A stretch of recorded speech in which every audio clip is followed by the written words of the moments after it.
கர்த்தருடைய பரிசுத்த நாமத்துக்கு மகிமை உண்டாவதாக.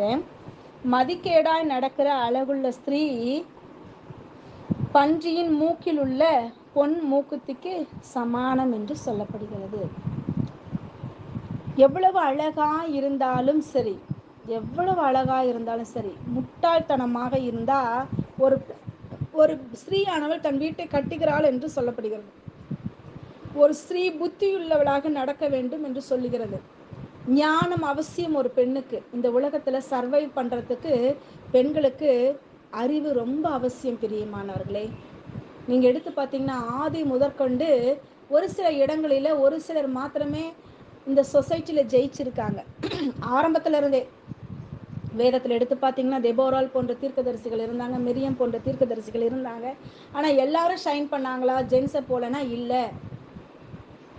அவர்களுக்கு ஞானம் இருந்தனால தான் அவங்க ஷைன் பண்ணாங்கன்னு நான் சொல்லுவேன். கர்த்தர் அவளுக்கு தேவையான ஞானத்தை கொடுத்ததுனால அழகா அவங்க ஷைன் பண்ணாங்க. சிலர் அளவுக்கு அதிகமான என்ன சொல்றது குறுக்கு புத்தியோட இருந்து அத்தாலியால், ஏசபெல் இப்படி போன்றவர்கள் அழிந்து போனார்கள். அது தேவையற்ற ஞானம், அளவு கடந்த ஒரு மோசமான ஒரு ஞானம். நல்ல ஞானம் வேணும். அது ஞானம் சொல்றதை விட அத்தாலியால் ஏசபெல்க்கெல்லாம் இந்த தந்திரக்கார புத்தி இப்படியாக இருக்கிறது. பிரியமானவர்களே, நம்ம பார்க்கிறோம், ஞானமுள்ள புத்தியுள்ள ஸ்திரீ தன் வீட்டை கட்டுகிறாள்.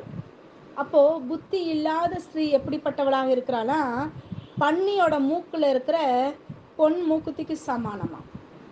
பன்னி மூக்குல என்ன இருக்கும், மூக்குத்தி போட்டுறாங்கன்னு வச்சுக்கோங்க, கோல்டுல மூக்குத்தி போட்டாங்கன்னா அந்த மூக்குத்தி வேற எதுக்குமே யூஸ் பண்ண முடியாது, யாரும் தொடக்கூட மாட்டாங்க. ஏன்னா பன்னி என்ன பண்ணுன்னு உங்களுக்கு எல்லாத்துக்குமே தெரியும். சேத்துல போட்டு முக்கி அந்த பொண்ணு அந்த வேல்யூ, அந்த மூக்கில் இருக்கிற அந்த கோல்டோட வேல்யூ தெரியாமல் சேத்துல முக்கி எழுந்திரிச்சு வரும். கண்ட அழுக்கில் போய் விழுந்து வரும், கண்ட அழுக்க தின்னும். இப்படியாக இருக்கும்போது அந்த மூக்குத்தி யாரும் கிட்ட கூட போய் தொடக்கூட மூக்குத்தியா. அப்போ புத்தி இல்லாத ஒரு பெண் எப்படிப்பட்டவளாக இருப்பாளாம், பன்னியோட மூக்குத்தி மாதிரி அருவருக்கத்தக்களாக யாரும் தொடக்கூட கிட்ட போக கூட முடியாதபடியாக இருப்பாளாம். ஆக நாம் பெண்களாக இருப்பது நல்லது. அதே போல பெண்களாகிய நாம் பல வேளைகளில் முட்டாள்தனமாக பல செய்கைகளை செய்கிறோம். இப்படி இல்லாதபடி ஆண்டவரிடத்திலிருந்து நாம் நன்மைகளை பெற்றுக்கொள்ளுகிறோம். அதே போல நாம் ஞானத்தையும் புத்தியையும் பெற்றுக்கொள்ள வேண்டும். ஞானத்தை சத்தமிட்டு வா என்று கூப்பிட்டு நாம் அதன்படி நாம் நடந்து கொள்ள வேண்டும். பல வேளைகளில் நாம் அதை பெண் புத்தி பின் புத்தின்னு சொல்லுவாங்க, அவசர கொடுக்கன்னு சொல்லுவாங்க. நம்ம செய்கிறதெல்லாம் செஞ்சுட்டு பின்னாடி அப்புறம் யோசனை பண்ணுவோம். அது போல இருக்கக்கூடாது. உலகத்தாரை போல இருக்கிறது. ஆண்டவரை ஏற்றுக்கொண்ட ஆண்டவருடைய பிள்ளைகளாகிய பெண்கள் எப்படி இருக்க வேண்டும், நமக்கு புத்தியினம் தான், அவசரப்பட்டு எல்லா காரியத்திலையும் செஞ்சுருவோம். ஏவாள் அப்படி தானே செஞ்சாங்க, அப்படியே பழகிருச்சு.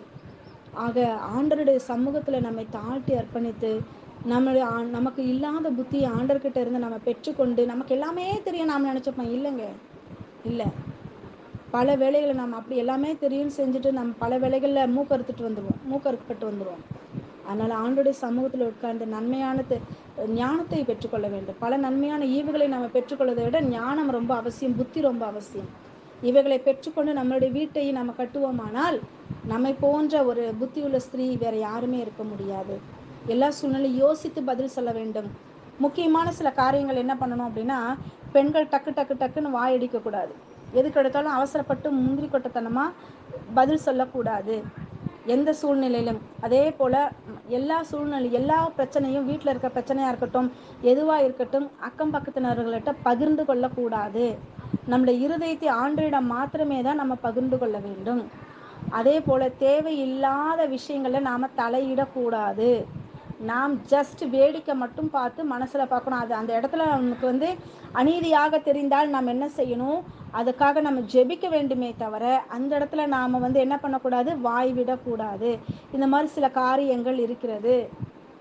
அவசரப்பட்டு எந்த முடிவும் எடுக்கக்கூடாது. ஆண்டவருடைய சமூகத்தில் வைத்து நாம் இந்த காரியம் சரியாக இருக்கா ஆண்டவரே, நாங்கள் செய்யலாமா, எங்களுக்கு உதவி செய்யுங்க, வேறு எப்படி செய்கிறதுன்னு எங்களுக்கு தெரியல, இப்படி ஒரு எண்ணம் எங்களுக்கு இருக்குது, ஆனால் இது உமக்கு சித்தமான செய்து கொடுங்க, இல்லை என்றால் எங்களுக்கு சரியான வழியை காட்டுங்கன்னு சொல்லி ஆண்டோடைய சமூகத்தில் உட்கார்ந்து நம்முடைய இருதயத்தை வைத்து அவரிடத்தில் ஆலோசனை பெற்றுக்கொள்ளக்கூடியவர்களாக நாம் இருக்க வேண்டும்.